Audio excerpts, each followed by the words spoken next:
jusqu'à 9h, Good Morning Business. Et à 7h20, on va parler de développement durable et d'engagement surtout avec vous, Vincent Siandra, PDG de Metron.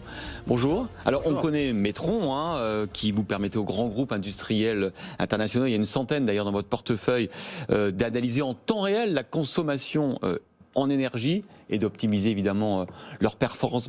Mais on n'est pas là pour ça aujourd'hui. On est là pour votre action à la tête de l'Observatoire du verdissement de l'économie. Vous avez demandé à une quinzaine de grands patrons et de grandes entreprises de donner leurs recettes, un tuyau pour justement aller dans le sens du développement durable. Exactement. Et ils m'en ont donné 15. C'est-à-dire que chacun a vraiment participé, joué le jeu et a proposé des solutions concrètes pour mettre en place dès aujourd'hui en fait cette transition énergétique et un développement durable qui s'inscrit dans le temps. Quel type de solutions concrètes alors vous avez récolté ? Alors il y a vraiment 3 piliers qui se dessinent sur cette trentaine de pages de ce rapport, de cet observatoire.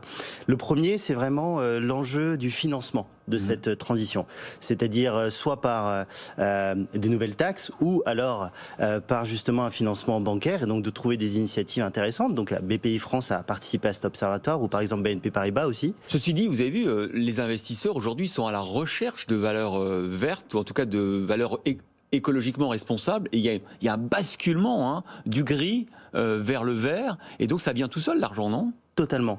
Alors, elle vient tout seule, elle vient jamais tout seul cet argent, non, mais globalement, il y a un vrai changement d'état d'esprit. Ça, il est inscrit en 2020, ça a été une année de transition claire, même si les années précédentes, il y avait déjà des choses. Là, on voit clairement un basculement, une accélération, et donc du coup, une recherche très rapide de solutions.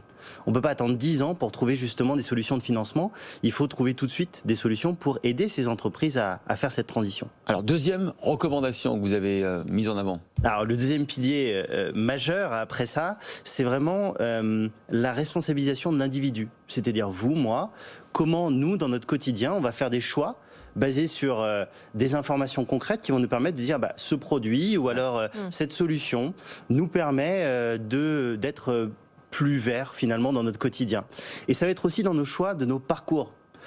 Figurez-vous que moi, dans tout mon parcours jusqu'à mon doctorat, j'ai jamais abordé le sujet de la transition énergétique ou écologique.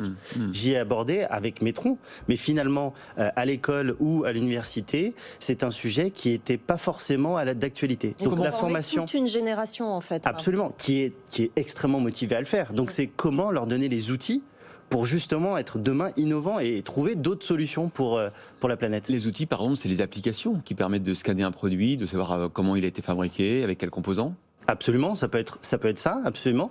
Ou alors ça peut être dans son environnement professionnel, dans ses choix professionnels, de venir challenger son entreprise, participer, créer des réflexions sur comment on pourrait faire la même chose, mais en mieux. Et le mieux n'étant pas forcément seulement le plus rentable ou la meilleure qualité, mais aussi le moins impactant sur l'environnement. Nous, on a une Cyril Ariel qui nous tire les oreilles à chaque fois qu'on prend une décision dans l'entreprise pour nous dire que... Dans l'entreprise ou au niveau personnel. Allez, troisième idée. Alors la troisième idée, ça va être vraiment sur la mise en place concrète de solutions. Nous avons eu la chance d'avoir en avant-propos Bertrand Piccard qui est en train de créer une fondation qui va regrouper les 1000 solutions concrètes aujourd'hui, applicables dès maintenant pour trouver justement avoir un impact durable sur l'environnement.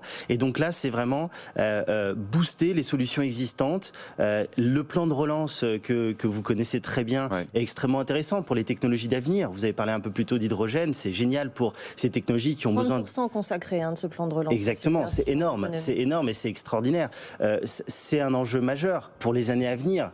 Mais entre-temps, il va falloir trouver des solutions, là, rapidement, pour moins consommer. Parce que l'énergie qu'on ne consomme pas, c'est l'énergie la moins chère, finalement, à faire... économiser. Alors vous publiez ces recommandations issues de grands patrons, je cite, mais il y a Frédéric Mazzella, il y a Sylvie Géano, le PDG d'Alkia, il y a Laurent Bigorgne de l'Institut Montaigne.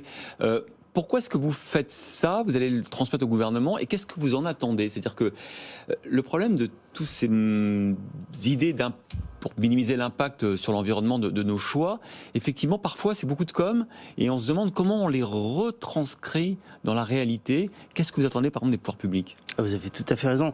Et notre vision, Metron, nous on est une start-up, donc on est quand même assez concret et on essaye de se développer et de pousser nos solutions extrêmement rapidement. Donc le temps long chez nous, ça n'existe pas vraiment. Donc, on n'a pas fait cet observatoire pour attendre des résultats dans 10 ans. Notre vision était de dire, il existe une dynamique très très forte que l'on perçoit autour de nous à travers nos clients, nos partenaires ou des personnes que l'on rencontre, comme par exemple les 14 personnes dont certaines que vous avez citées.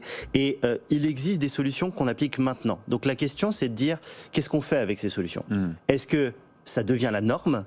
Et donc du coup, de pousser l'exigence et l'excellence vers cette norme, ou est-ce que c'est des choses que chacun va choisir de son côté et ça reste du domaine privé et on fait rien à partir de ça?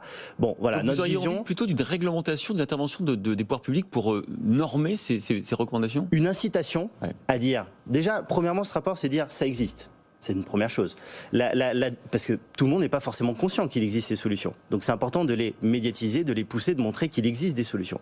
La deuxième chose, c'est vraiment de pousser le gouvernement et puis aussi les privés à prendre la décision d'acter et donc du coup potentiellement de financer ou d'inciter à financer. Donc pas forcément par la restriction, mais plutôt par incitation. Merci Vincent Siandra, PDG de Metron. On vous réinvitera pour votre levée de fonds. Je sais qu'elle est en préparation. Merci à vous. Merci à vous, 7h30.